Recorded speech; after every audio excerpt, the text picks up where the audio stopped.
बिस्मिल्लाहिर्रहमानिर्रहीम अस्सलाम वालेकुम। एबीएन न्यूज़ के साथ मैं हूं नासिर मिन्हास। आपने जानी न्यूज़ बुलेटिन का बाकायदा आगाज़ करते हुए आपको बताएं, पाकिस्तान से रुयत हिलाल कमेटी की कोई शहादत मौसूल नहीं हुई।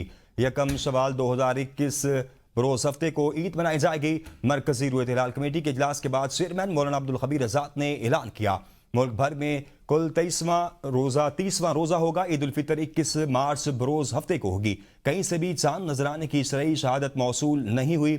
मुल्क भर में मौसम अबरआलूद रहा। उन्होंने कहा कि पाकिस्तान में इंतशार फैलाने की कोशिश की जा रही है। हम पाकिस्तान में इंतशार की कोई कोशिश कामयाब नहीं होने देंगे। हम हुकूमत, अफवाज और फील्ड मार्शल के साथ हैं।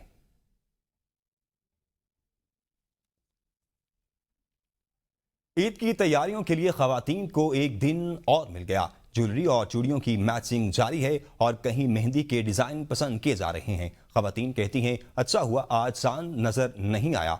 मजीद जानते हैं इस्लामाबाद से नुमाइंदा जाहिदा राव से। जी जाहिदा, बताइएगा क्या तफसीलात है आपके पास? जी बिल्कुल, ख़वातीन को तैयारी के लिए एक दिन और मिल गया। इनके कल ईद नहीं होगी, कल रोज़ा है, तो तैयारी के लिए ख़वातीन को एक दिन भी कम है, क्योंकि अभी जो है जूते और कपड़ों के बाद जो है चूड़ियों की मैचिंग जारी है। तो यहाँ पर पूछते हैं कि क्या शॉपिंग होगी। एक चूड़ियाँ मैच कर ली हैं, झुमके मैच कर ली, क्या किया मैच? सब कुछ मैच कर लिया, अभी और भी करेंगे। चूड़ियाँ लिए हैं, झुमके वगैरह लिए हैं, लेकिन जो आया था कि अब एक और चांद रात होगी, फिर एक और दिन मिल गया और देखेंगे चीज़ें वगैरह कुछ और पसंद आ गया। तो ईद की तैयारी कितनी हो गई है? एक दिन और आपको मिल गया है, तो ख़वातीन की तो वैसे जब तक ईद का सूरज नहीं निकल आता तैयारी कंप्लीट नहीं होती। You're absolutely right। और ऐसा ही है, अगर एक दिन और मिल जाता है तो I guess it would be great for us. इबादत करने में थोड़ा ज़्यादा और टाइम मिल जाएगा। एंड सेकेंडली तैयारियाँ जो अभी तक स्टिल पेंडिंग पे हैं वो भी इंशाल्लाह ताला ऑन टाइम कम। अभी फ़िलहाल तो मेहंदी लगवानी है, that is a big task to achieve. और वी आर ट्राइंग कि कोई अच्छा हमें मेहंदी आर्टिस्ट यहाँ पे मिल जाए, so will go for that. चूड़ियाँ are left and we are thinking कि क्यों ना कश्मीरी चूड़ियों के साथ जाया जाए इस दफ़ा। सो लेट्स सी, एक अच्छी देखते हैं कहाँ से मिलती हैं हमें थोड़ी रीज़नेबल प्राइस में। ख़वातीन कह रही हैं कि बेशक एक दिन और मिल गया है, लेकिन तैयारियां तो आखिरी दिन तक जारी रहेंगी। और हम खुश हैं कि चलें, एक चांद रात आज हम मना रहे हैं, एक चांद रात कल मनाएंगे।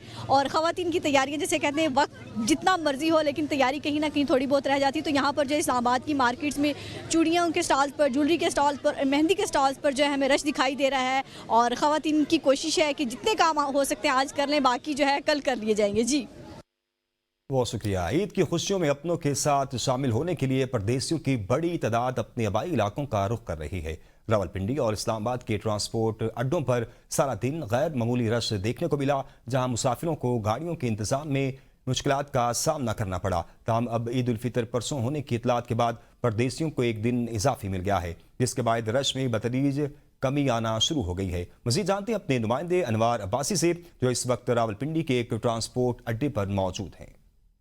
जी बिल्कुल, जुम्मतुल मुबारक को। ईद उल फितर के अमकानात अब खत्म हो चुके हैं। अब ईद उल फितर हफ्ता को होगी। आज दिन भर रावलपिंडी के ट्रांसपोर्ट अड्डों में मुसाफरों का रश रहा।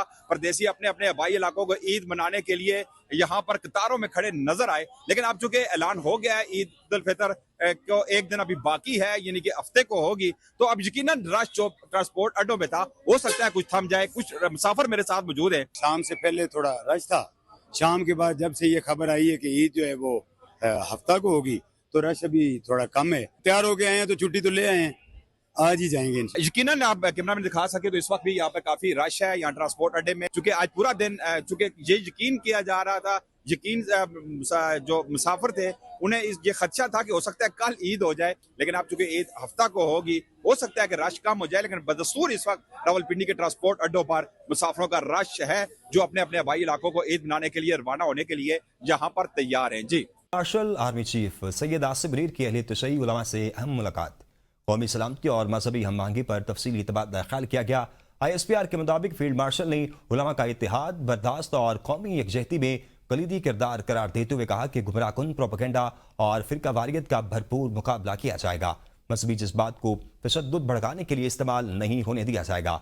बैरून मुल्क वाक़यात की बुनियाद पर पाकिस्तान में तशद्दुद नाकाबिले बर्दाश्त है।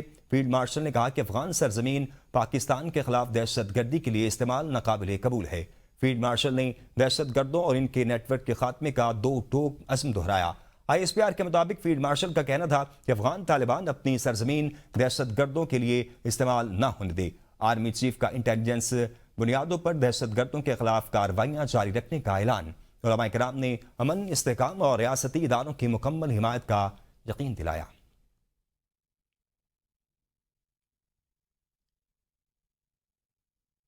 अमेरिका और इसराइल का ईरानी मईशत पर तबाहकुनवार हमलों में जदीद मिसाइलों और भारी भरकम बम्बों का इस्तेमाल किया गया।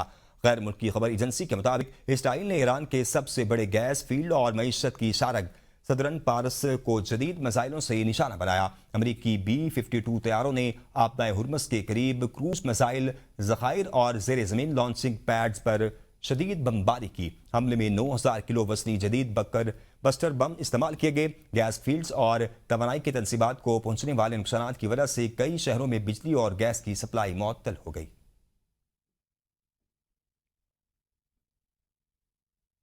आपको बताएं कि इसराइल और अमरीकी हमलों का जवाब वादा सादिक 4 ऑपरेशन का आगाज कर दिया गया।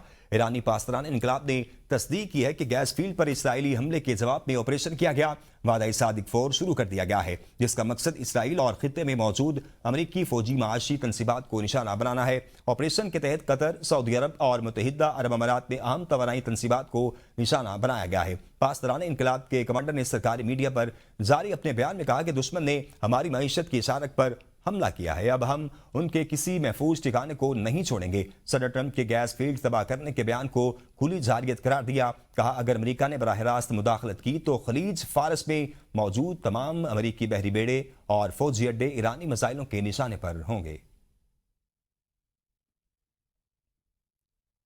आम तवानाई तंसीबात निशाने पर कवैत की आयल रिफाइनरीज पर ड्रोन हमले कर दिए गए। अरब मीडिया के मुताबिक कवैत में 2 बड़े ड्रोन हमलों में आयल रिफाइनरीज को निशाना बनाया गया। पहला हमला मिनाला अल अहमदी रिफाइनरीज पर हुआ, जो मशरिकी वस्ता की बड़ी तंसीबात में शुमार होती है। दूसरे हमले में मिना अब्दुल्ला रिफाइनरी में आग भड़क उठी। दोनों रिफाइनरीज की मजमूई पैदावार लाखों बैरल योमिया है। हुकाम के मुताबिक दोनों हमलों में किसी जानी नुकसान की इत्तला नहीं मिली और हमले की जिम्मेदारी अभी तक किसी मुल्क ने कबूल नहीं की है। तवानाई तंसीबात पर हमले, आलमी मंडी में खाम तेल की कीमत में 7% इजाफा रिकॉर्ड किया गया। इसराइल की जानिब से ईरान की गैस फील्ड पर हमले और इसके जवाब में ईरान की कतर की ऑयल रिफाइनरीज को निशाना बनाने के बाद आलमी मंडी में तेल की कीमतों को पर लग गए हैं। बरतानवी खाम तेल की कीमत 7% इजाफे के बाद $111 फी बैरल हो गई, जबकि अमरीकी खाम तेल की कीमत में 3.1% इजाफा रिकॉर्ड किया गया, जिसके बाद अमरीकी खाम तेल की नई कीमत $99.3 फी बैरल हो गई है। माहिरीन का कहना है कि खित्ते में कसीदगी में इजाफे के बायस आलमी तवानाई मंडी में गैर यकीनी सूरत हाल बढ़ गई है।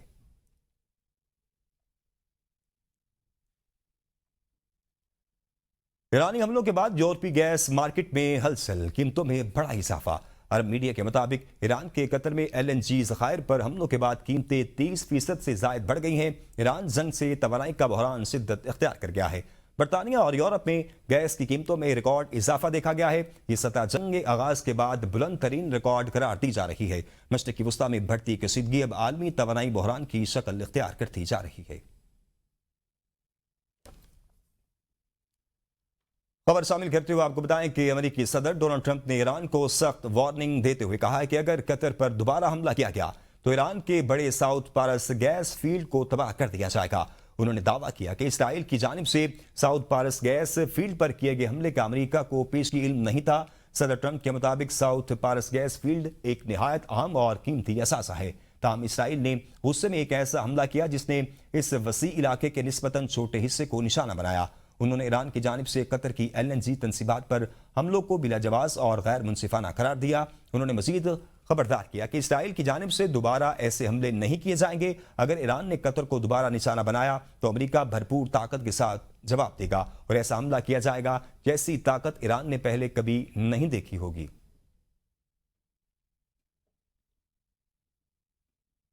वज़ीर आज़म शहबाज शरीफ की ज़ेर सदारत इजलास में खित्ते की बिगड़ती सूरत हाल के पेश नज़र ईंधन की बचत और किफ़ायतसारी के इक़दामात का जायजा लिया गया। ब्रीफिंग में बताया गया कि मुल्क में पेट्रोलियम मसनूआत का मुनासिब ज़ख़ीरा मौजूद है और मज़ीद इंतज़ाम भी किया जा रहा है। मशरिक़ी वस्ता की गैर यकीनी सूरत हाल के बायस तरसील मुतासिर होने का खदशा है, इसलिए मज़ीद बचती इक़दामात ज़रूरी हैं। वज़ीर आज़म ने हिदायत की कि सूबों के साथ मिलकर जामे हिकमत अमली तैयार की जाए और तमाम इदारे हंगामी सूरत हाल के लिए तैयार रहें। उन्होंने कहा कि किफ़ायतसारी से अवाम को रिलीफ मिला है और इस पर अमल दरामद यकीनी बनाया जा रहा है। जिसकी निगरानी भी की जा रही है। इलामे में कहा गया कि पेट्रोल की बचत करेंगे, कार पूलिंग अपनाएं, गैर जरूरी सफर से गुरेज करें और आमदोरफ्त महदूद रखें। इलामे के मुताबिक बदलती सूरत हाल के मुताबिक फौरी इक़दामात जारी रखना होंगे। आपको बताएं कि पाकिस्तान मुस्लिम लीग नून के सदर मोहम्मद नवाज शरीफ और वज़ीर आला पंजाब मरियम नवाज शरीफ की ज़ेर सदारत लाहौर हेरिटेज एरियाज रिवाइवल का इजलास हुआ, जिसमें लाहौर में रोड्स, स्ट्रीट्स और यूनिवर्सिटी का दर्जा पाने वाले सरकारी कॉलेजेस के पुराने नाम बहाल करने का असूली फैसला कर लिया गया है। सरकारी कॉलेजेस के नाम के आगे से यूनिवर्सिटी का लाहिका हटाकर पुराना नाम ही लिखा जाएगा। इजलास में टुलिटन मार्केट के अकब में कंटेंट गार्डन बनाने का फैसला किया गया है। टुलिटन मार्केट में एवरीथिंग ऑर्गेनिक कैफे बनाने पर इत्तेफाक किया गया। कंटेंट गार्डन में सेमी क्वाड एरिया और शॉप्स भी बनाए जाएंगी। बाइक और कारों के लिए 2 मंजिला अंडरग्राउंड पार्किंग तामीर की जाएगी। न्यू म्यूजियम ब्लॉक प्रोजेक्ट पर ब्रीफिंग दी गई। न्यू म्यूजियम ब्लॉक में वर्ल्ड क्लास गैलरीज बनाई जाएंगी। कदीमी असलहा, सिक्के, चाइनीज और सिख गैलरी बनेगी। न्यू म्यूजियम ब्लॉक में इंटरेक्टिव स्क्रीन भी सियाहों की दिलचस्पी का मरकज होगी। शालम गेट, तारिंग महल, चौक रास्तों को पैदल गुजरगाह में बदलने और लाहौर की 8 कदीमी और तारीखी गुजरगाहें बहाल करने का फैसला किया गया है। भाटी, मोरी, मोची, शाह आलम, यकी, मस्ती, दिल्ली गेट एरियाज की अंदरूनी शाही गुजरगाहें तारीखी आबोताब के साथ बहाल की जाएंगी।